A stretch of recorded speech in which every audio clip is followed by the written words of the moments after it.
processing costs. Probably be more than that. How does this memorandum of understanding relate to how it's actually done now, or in the last few years? Is this pretty much what we've been... Yeah, I don't see That it. number's not going to change the number they use? I don't think so, unless there's radical changes in the requirements from the state, which happen from time to time. But I can tell you, even workman's comp, I think, from time to time, we have a lot more claims than they do. Most of the time, we have more claims than they do. So it really gets driven more by, the size of our staff, really. So this is just putting on paper what basically is being done now. So it's not really a change. No. Like I said, the only part that we were dealing with, that we hadn't come to an agreement when I first got here, was the 50% for the SRO. Okay. Any more questions? Is there a motion to approve this? So moved. Second. Any discussion? Any more discussion? All those in favor? Aye. On to the approval of donation of a $500 scholarship from Westport Cares. So moved. And Second. Any discussion?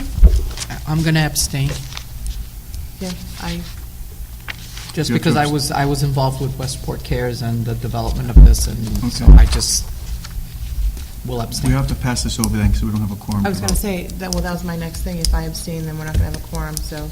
Actually, you can still abstain. We do have a quorum. It's just that you have 2 abstains and 2 Right, of, it's fine. and it carries. You're both, It will you're- carry? we have a quorum of. If, depending how Right. the other 2 remaining members All in vote. Right, favor? okay.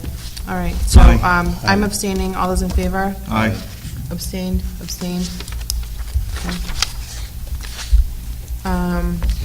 Let me try to do this quickly. There is a certain need for this to happen today. I know you would love to skip over it. Yeah. I will summarize a lot. Hopefully you had a chance to look at it.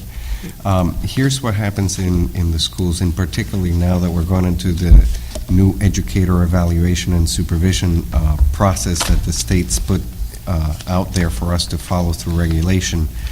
It requires all educators to do some form of self-evaluation, goal setting, and then a plan for improvement for the coming year that is aligned with the goals of the district, the goals of the school, and then personal goals by looking at data.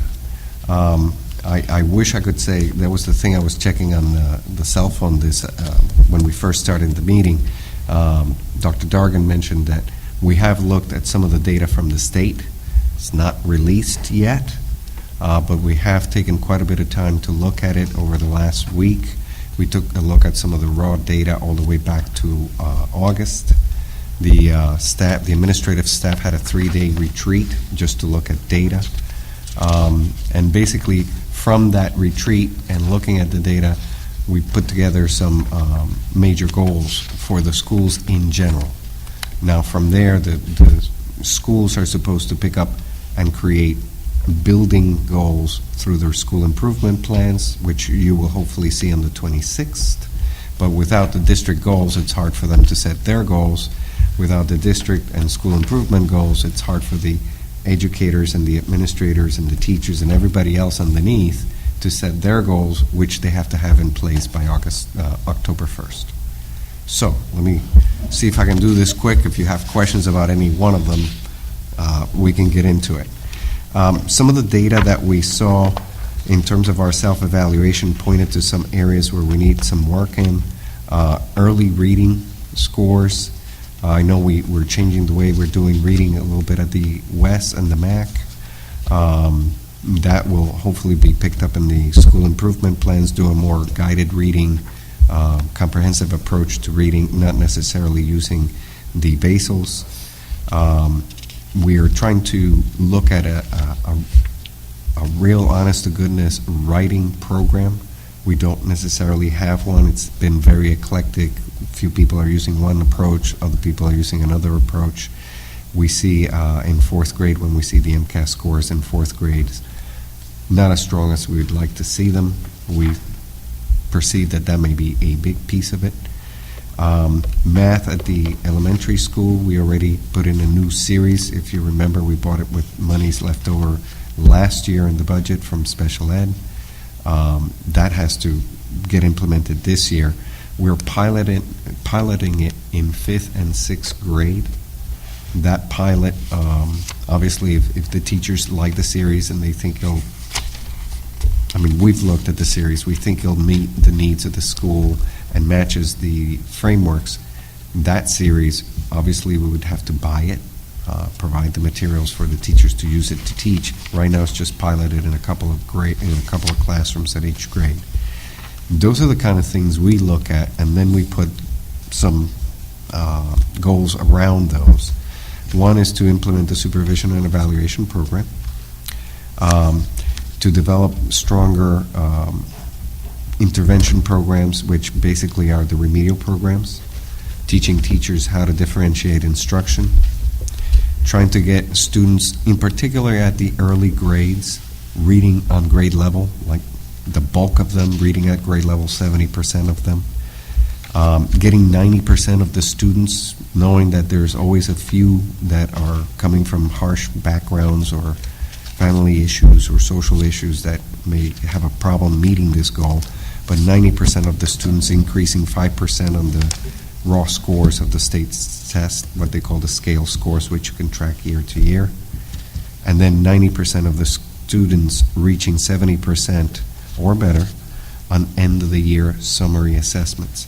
Now, that in turn goes into one of the other goals, which is to have mid-year and end of the year summary assessment, like finals and midterms, at each of the grade levels. Doesn't necessarily mean they're going to be paper pencil tests, but there'd be some summary assessment of what you learned from September to January, and then from September to June, so that we can track how kids are doing, and we're not just relying on the state tests.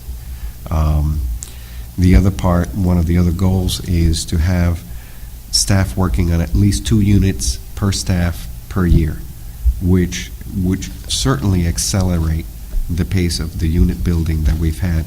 We have met the goals in previous years, which is 20%, 20%, 20%, so we're a little bit over half of all the units done. We do have some new staff, which we'll have to train. We do have, in terms of climate, we want to use the supervision and evaluation model to create basically better communication and feedback between staff and administration, and to publicize successes. You know, there's a lot of things. I asked all my administrators to talk about the good things that are happening first, because I think people always hear about where the glitches are and they never hear the good things that we are doing, like getting pretty much a clean bill of health on the CPR report, which is unusual in any district. Implementing the Massachusetts School Counselors Association model of guidance and counseling from middle school, well, pretty much across the schools, and an advisory program here at the high school. Implementing budgets earlier.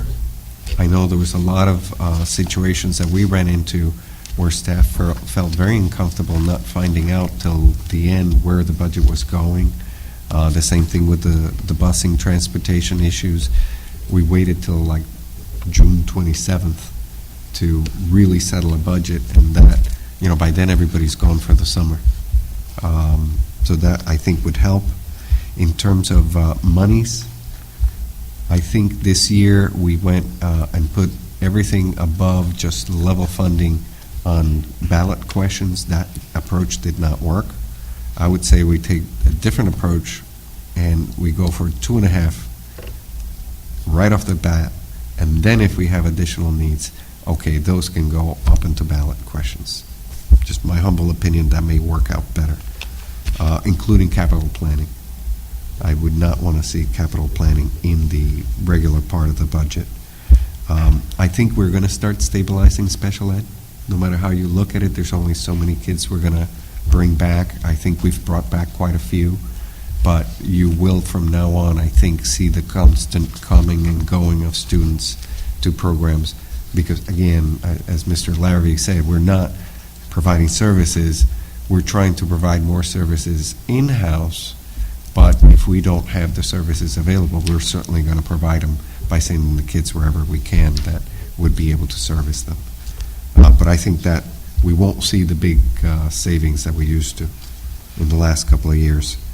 And then, this may be controversial, but I know that every year when we calculate the increase in salaries, we are hitting that just about 2.5% of our increases are due to salary and contractual obligations.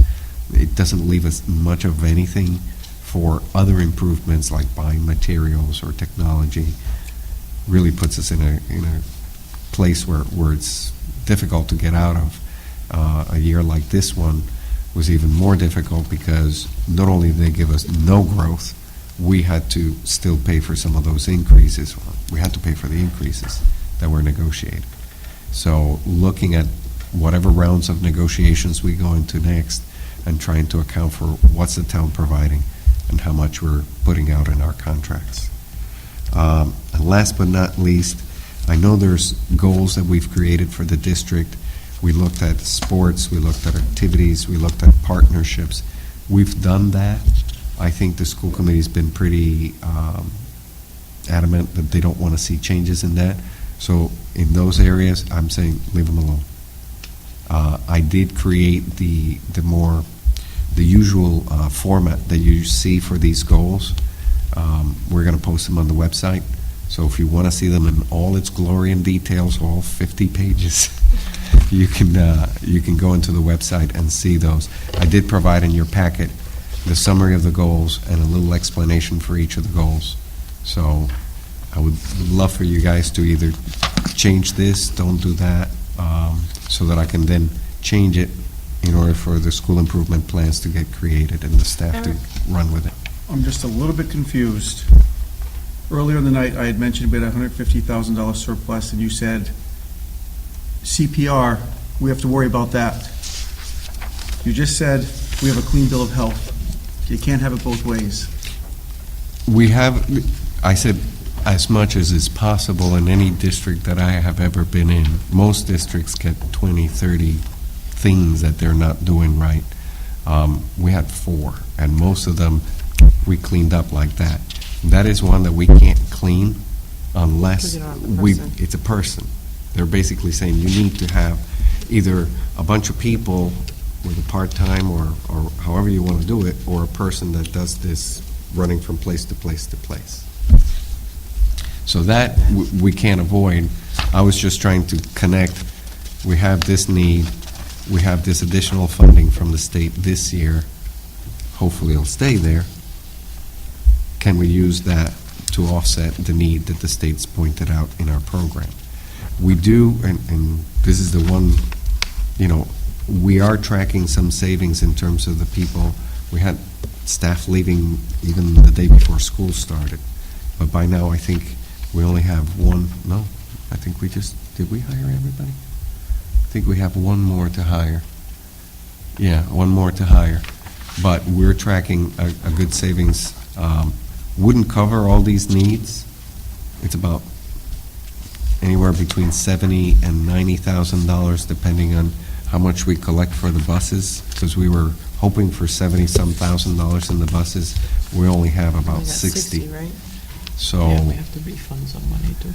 and we do have to refund some monies, but there is some monies to, buy early reading books that we don't have, to buy assessments that we don't have, to buy the math series because we don't have the money for that, and to buy a writing program once we try to figure. These things are like core. If you want us to improve the performance of the schools, it's hard to do I want to see it the money without. spent. I don't want to see it on an administrator that we're going to maybe not get the money next year, but we're going to own that person. Right. I'd rather put it into the classroom and spend the money in the classroom than hire an administrator that we're not going to get that circuit breaker next year. And now we're going to say, gee, why are we over budget?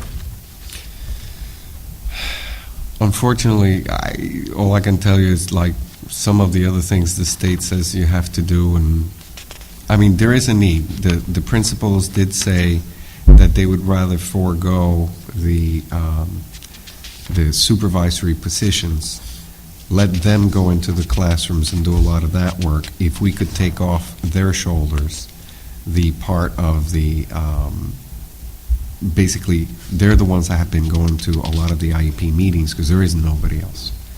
So we could shift some money there, but it's not going to be enough to cover what the state's requiring us to do. I was just trying to identify that Well, we part. had one of it. administrator sitting here that's doing 2 jobs that are phenomenal. I mean, I can't imagine doing one of those jobs and she does 2 of them, so It's you. if special ed has to work a little bit harder, then I'm sorry they have to work a little bit harder. And still no pizza. It's not that. It's, she would physically have to be there. Somebody has to be there, and she cannot do that because literally